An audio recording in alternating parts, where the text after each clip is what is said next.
नमस्कार। आज हम पढ़ेंगे कटपयादी पद्धति। कटपयादी पद्धति जो है वो संख्याओं को शब्द या श्लोक के रूप में आसानी से याद रखने की एक प्राचीन भारतीय पद्धति है और इससे ये लाभ है कि संख्याओं के लिए अर्थपूर्ण शब्द बनाने में आसानी होती है। अब बात आती है संगीत में कटपयादी। तो कर्नाटक संगीत के मेल का नाम इस तरह रखा गया कि नाम के पहले के दो अक्षर या वर्ण है ना, दो अक्षरों से उसका अंक पता चलता है और इसी पद्धति को कटपयादी सांख्य कहते हैं। कटपयादी योजना जो है वो दक्षिण भारतीय पद्धति है। वहाँ पे 72 मेलकर्ता को निकालने के लिए एक योजना बनाई गई, जिससे कि किस तरह एक फॉर्मूले के द्वारा मेल किस क्रम संख्या पे है ये समझा जा सकता है।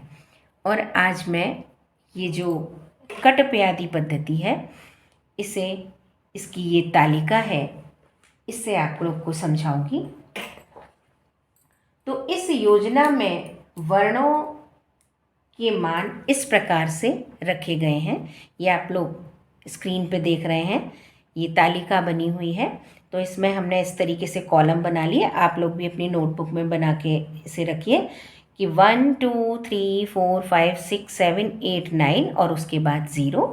उसके बाद हम इधर सीरियल से जो हमारा इस पद्धति का नाम है कटपयादी, तो जो शुरुआत के 4 वर्ण हैं क ट प य, ये हम इधर लिखेंगे क ट प और उसके बाद य। इसी से इसका नाम कटपयादी पड़ा, क्योंकि हमने शुरुआत के ये वर्ण ले लिए, उससे इसका नाम कटपयादी पद्धति पड़ा। इसके बाद हम इसके आगे के वर्ण लिखेंगे, तो क, उसके बाद ख, ग, घ, ण, चा, छा, जा, झा और फिर उसके बाद या। ट के बाद ट, ठ, ड, ढ, ण, ता, था, दा, धा, न।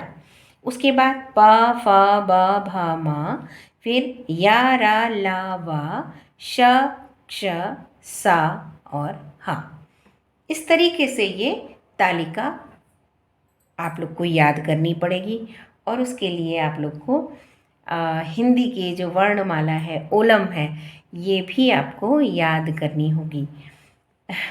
इसके बाद अगर इसके लिए, इसे याद करने के लिए एक श्लोक है, कादिनव टादिनव पादि पंचक और उसके बाद यादि अष्टक। यानी कि कादिनव, तो क में 9 वर्ण, टादिनव टा में भी, उसके बाद पादि पंचक यानी प में 1 2 3 4 5 और यादि अष्टक या रा ला वा शा सा सा हा। तो अगर आप ये श्लोक याद कर लेंगे कि कादिनव, मैं श्लोक आप लोग को ये दिखाती हूँ नीचे।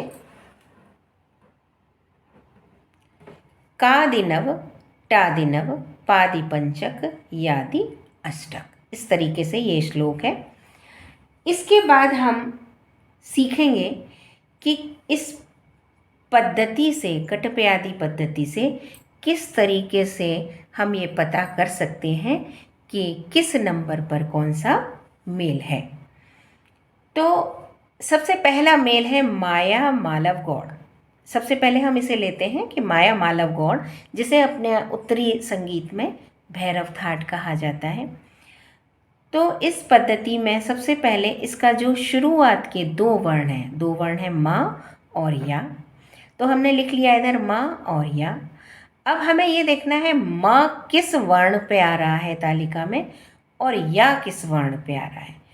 तो हम अपनी तालिका में जब देखेंगे तो माँ जो है वो आ रहा है 5 नंबर पे और या आ रहा है 1 नंबर पे।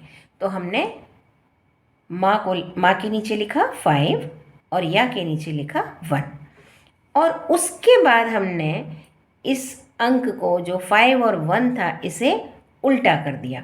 जब हम इसे उल्टा कर देंगे तो वो हो जाएगा 1 5, यानी कि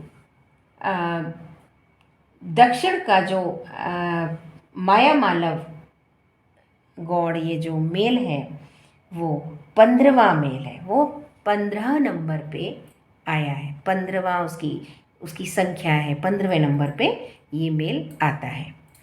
इसके बाद दूसरा है एक हनुमत तोड़ी, जिसे अपने यहाँ भैरवी थाट कहते हैं। तो भैरवी तो अपने यहाँ कहते हैं, हनुमत तोड़ी उनके यहाँ बोला जाता है दक्षिण में। तो इसमें ह और ना, अब ह किस संख्या पे आ रहा है? 8 नंबर पे, और ना जो है वो आ रहा है 0 पे।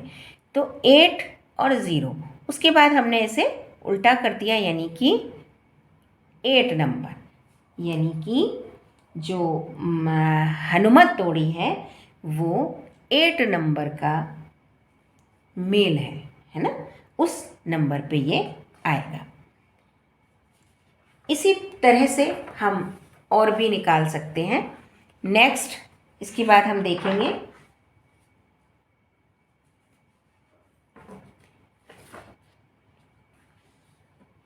धीर शंकराभरण। इसे हम इस तरीके से कर लेते हैं अपनी कटपयादी पद्धति को, और एक मेल है वहाँ पे धीर शंकराभरण, धीर शंकराभरण। धीर शंकराभरण जो है अपने यहाँ इसे बिलावल थाट बोला जाता है। दक्षिण में जिसे धीर शंकराभरण बोलते हैं उसे उत्तर में बिलावल बोला जाता है।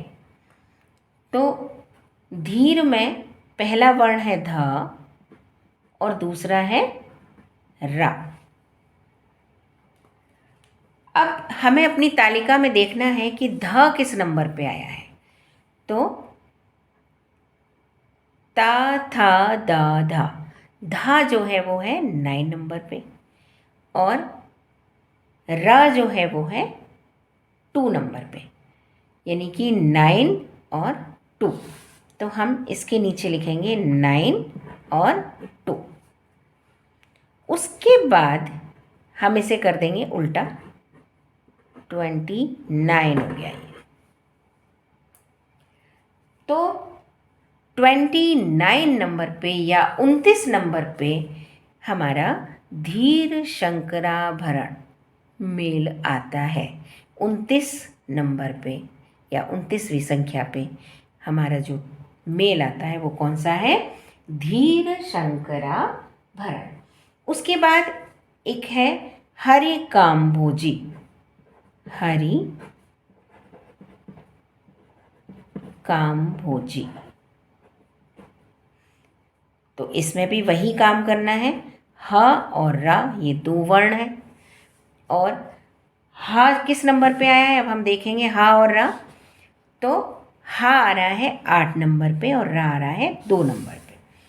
तो 8 और 2, और उसके बाद इसे हमने उल्टा किया तो ये हो गया 28, यानी कि 28वें नंबर पे थाट आ रहा है हरि काम्भोजी। इस तरीके से जो 28वां मेल है वो कौन सा है? हरि काम्भोजी। और इस तरीके से हम किसी भी ये कटपयादी जो पद्धति है इसके माध्यम से हम किसी भी मेल की संख्या पता कर सकते हैं। जो भी मैंने आप लोग को बताई कि शुरुआत के 2 वर्ण लेके और उस तालिका में देख के कि वो वर्ण किस डिजिट पे हैं, किस नंबर पे हैं, किस संख्या पे हैं, और उसके बाद उस संख्या को उल्टा कर देंगे। उसके बाद जो नंबर आएगा वो उसका स्थान होगा मेल का। अब बारी है आज के प्रश्न की। प्रश्न नंबर 1, दक्षिणी संगीत में शुभ पंतु वराली मेल किस संख्या पर बताया गया है? प्रश्न नंबर 2, मेल गमन प्रिया किस संख्या पर है? आप सभी इन दोनों प्रश्नों का उत्तर कमेंट सेक्शन में दें, जिससे मैं ये समझ पाऊँ कि आप सबको ये विषय समझ आया है। नमस्कार। मिलते हैं अगले वीडियो में अगले विषय के साथ।